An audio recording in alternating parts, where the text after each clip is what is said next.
Saat 2024 ini Pak Anggan yang melihat kondisi yang ada, lalu sektor-sektor apa dari dunia usaha yang mungkin masih bisa kita harapkan dan bisa menjadi penopang untuk menuju target pertumbuhan ekonomi pemerintah yaitu di atas 5%? Saat ini tidak bisa dipungkiri ke sektor-sektor strategis kita, manufaktur, makanan minuman, dan juga TPT dan sebagainya sekarang dalam kondisi yang tidak cukup baik ya. Tetapi eh, kita masih lihat beberapa perusahaan-perusahaan masih dapat melakukan inovasi-inovasi yang menciptakan nilai tambah dan juga berkontribusi kepada pertumbuhan ekonomi. Kalau kami boleh menitipkan pesan melalui dialog ini, nanti mungkin Bu Nina bisa melengkapi juga bahwa stabilitas dari harga komoditas bahan baku, arus ekspor dan impor itu menjadi salah satu titik awal penting kita memastikan sustainability dari pertumbuhan itu sendiri. Jadi memang di saat-saat seperti sekarang di mana faktor eksternal yang tidak dapat dikendalikan dan juga banyaknya potensi resiko-resiko yang menyebabkan kita sebagai negara yang sudah terkait dalam rantai pasok global ini akan menjadi tanda petik penerima dari semua kebijakan tersebut. Nah, untuk itu penting bagi kita memastikan bagaimana kepastian hukum itu juga boleh menjadi satu panglima terdepan di sisi seluruh sektor ekonomi kita sehingga tidak ada lagi ketidakpastian ataupun ekonomi berbiaya tinggi sambil memastikan seluruh kebijakan tersebut dilaksanakan secara konsisten. Dan kedua, yang tidak kalah penting adalah jangan lagi dalam waktu-waktu yang sangat penting ini di mana kita sedang dalam proses transisi juga untuk mendorong pertumbuhan yang lebih produktif lagi, kita mendapatkan beban-beban yang akhirnya menyebabkan daya beli masyarakat terkoreksi seperti beban cukai yang sekarang sedang menyasar beberapa komoditas-komoditas yang sangat-sangat berpotensi menjadi salah satu penopang perekonomian nasional. Itu Anneke yang kami titipkan melalui dialog di siang hari ini. Mungkin Bu Nina mau menambahkan? Baik, Pak Anggarnya bagaimana dengan sektor komoditas? Sebesar apa kita masih bisa mengharapkan sektor ini di dunia usaha hingga akhir tahun? Tentu proyeksinya masih moderat, Anneke.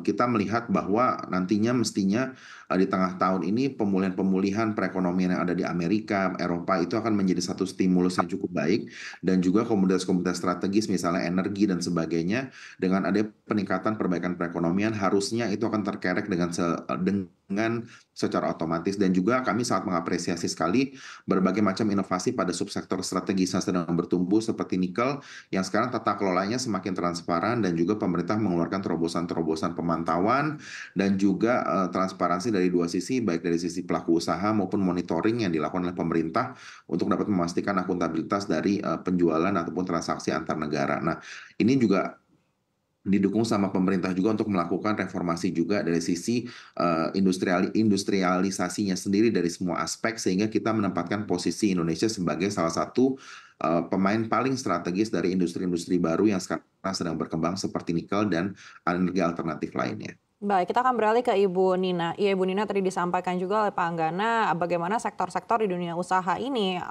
berada dalam kondisi moderat untuk bisa mencapai target pertumbuhan 5% di akhir 2024. Sementara kalau kita melihat dari laporan S&P yang terakhir ini justru memproyeksi pertumbuhan ekonomi kita akan stagnan hingga beberapa tahun ke depan di 5% begitu. Sedangkan kita tahu target dari pemerintah yang baru ini ada di 8%. Ibu melihat seberapa realistis target 8% ini? Ya, saya bayangkan 8% kemungkinan bisa dicapai hanya di tahun terakhir gitu ya. Kalau secara rata-rata 8% akan sulit sekali gitu ya. Jujur saja kalau kita lihat hari-hari ini pertumbuhan ekonomi kita katakanlah sangat tergantung dari data yang terakhir ya triwulan 1 ini itu sumber pertumbuhannya ada di apa masih peran pemerintahnya masih sangat besar gitu ya dari pertumbuhan pengeluaran. Nah, yang harusnya menjadi panglima kan adalah investasi gitu. Ini yang masih belum dan ekspor gitu ya. Kedua ini yang masih rendah pertumbuhannya. Yang ingin saya tekankan di sini adalah kalau ingin memacu pertumbuhan tinggi, bukan hanya pertumbuhan ekonomi yang tinggi, tetapi juga harus lihat dampak ketenaga kerjaannya. Karena nanti akan mempengaruhi kelas menengah yang kita bicarakan tadi yang memakan tabungan ya. Kenapa? Karena lapangan kerjanya bisa saja tersisih gitu ya, diganti oleh mesin, diganti oleh digitalisasi gitu ya. Dan ini analisis macam ini yang tampaknya perlu dilakukan berulang-ulang untuk memantau jangan sampai kita tutup pabrik garmen, sepatu dan sebagainya, penggantinya tidak ada industri yang menyerap lapangan kerja banyak. Karena lapangan kerja sudah digitalisasi, sudah mekanisasi gitu ya. Sehingga akhirnya kelas menengah ini harus kembali ke pertanian ya. Jadi data pada saat Covid itu bergeser dari perkotaan masuk ke lapangan pertanian lagi gitu ya. Sementara yang menjadi tombak ekspor kita, ujung tombaknya itu adalah industri yang tadi disebut komoditas ya, nikel, ada batu bara, ada kelapa sawit. Itu adalah industri yang berbasis resources ya. Jadi natural resource sedikit sekali, kalau tambang itu sedikit sekali menyerap lapangan kerja. Kelapa sawit mungkin agak banyak, tetapi kita lihat hati-hati bahwa ini fluktuasinya juga tinggi gitu. Nah, itu yang harus diperhatikan, titipan saya untuk para pengambil keputusan pada saat nanti, apalagi pada saat pemerintahan baru, itu harus bisa memantau bahwa lapangan kerja itu harus bisa diciptakan buat rakyat Indonesia terutama gitu ya, untuk meningkatkan kesejahteraan rakyat Indonesia. Jadi bukan sekedar mengundang investor asing, tetapi lapangan kerjanya terbatas. Karena kalau kita hanya membuka keran investasi asing, tetapi lapangan kerja kita kecil dan kita tukar dengan membuka impor yang barang garmen, tetapi garmennya itu mematikan industri yang padat karya, yang terjadi adalah lapangan kerja kita terdesak dan kesejahteraannya akan turun. Ya, dan foto 3 tahun terakhir yang 2019 sampai 2022 ini menggambarkan sudah ada kecenderungan itu, karena kelas menengah ini sudah negatif ya pertumbuhan pendapatannya. Berarti ada yang salah dengan industrialisasi dan hilirisasi yang tidak memberikan pertumbuhan kesejahteraan yang tinggi gitu ya. Nah, ini kita harus hati-hati sekali gitu. Jadi itu saja catatannya, untuk tidak sekedar mengundang investasi, menumbuhkan ekspor dan impor, karena menumbuhkan ekspor pun yang menikmati belum tentu rakyat Indonesia ya. Ekspornya kan bisa milik perusahaan asing juga. Jadi kita harus hati-hati melihat dampaknya kepada pekerja dan lapangan kerja kita. Kita kebagian apa begitu ya dari investasi. Kalau investasinya domestik jelas gitu, tapi kalau ini investasi asing harus dicatat dengan hati-hati. Kalau ada regulasi impor dan ekspor juga harus lihat dampaknya pada pengusaha Indonesia begitu ya. Karena setiap negara sekarang kalau kita perhatikan seluruh dunia sudah memasang tembok-tembok yang namanya proteksi ya. Karena sadar sekali bahwa ini persaingan dagangnya tinggi gitu ya. Jadi setiap negara, jadi bukan hanya Indonesia, ini Eropa juga begitu terhadap produk RRT misalnya Tiongkok gitu ya. Lalu Tiongkok sendiri masuk ke banyak lapisan kan di Amerika dan sebagainya.